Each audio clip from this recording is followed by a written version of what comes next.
Thank you, Mr. Speaker. Today, after almost 120 years under the American flag, Puerto Rico remains as a colony of the United States or under the territorial clause, to use the constitutional term. Our residents are subject to the second-class citizenship. For all these years, the federal government has denied equal rights to all Puerto Ricans who have, in war and peace, made countless contributions to our nation, who have bravely fought in every conflict since the Great War, defending our democracy values.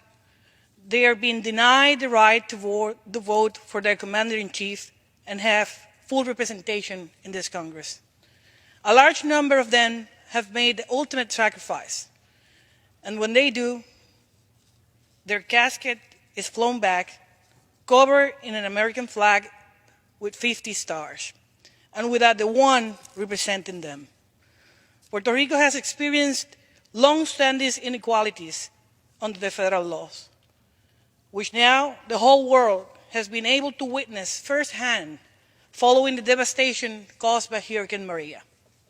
Before that, hundreds of thousands of Puerto Rico have already rejected this discrimination, choosing instead to buy their equality with a one-way airline ticket to Florida, or simply changing their state zip code. Without the equal rights and responsibilities that are only available through statehood, Puerto Rico will never truly recover and prosper from the hurricane effects. That's the reason we demand and deserve statehood for Puerto Rico now. The islands overwhelmingly voted for statehood in 2012 by a margin of 61%. And in June of last year, 97% of the island voted again for statehood. That's the request that brought me here. That's what brings today the governor of Puerto Rico, Ricardo Rosselló, the Puerto Rico Senate President, Tomás Rivera Schatz, the House Speaker, Johnny Mendez, and other elected officials from the island that have come today here to witness today's historic introduction of the Puerto Rico shadow delegation to this Congress. That delegation will demand that the United States recognize the will of the people of Puerto Rico to become a state.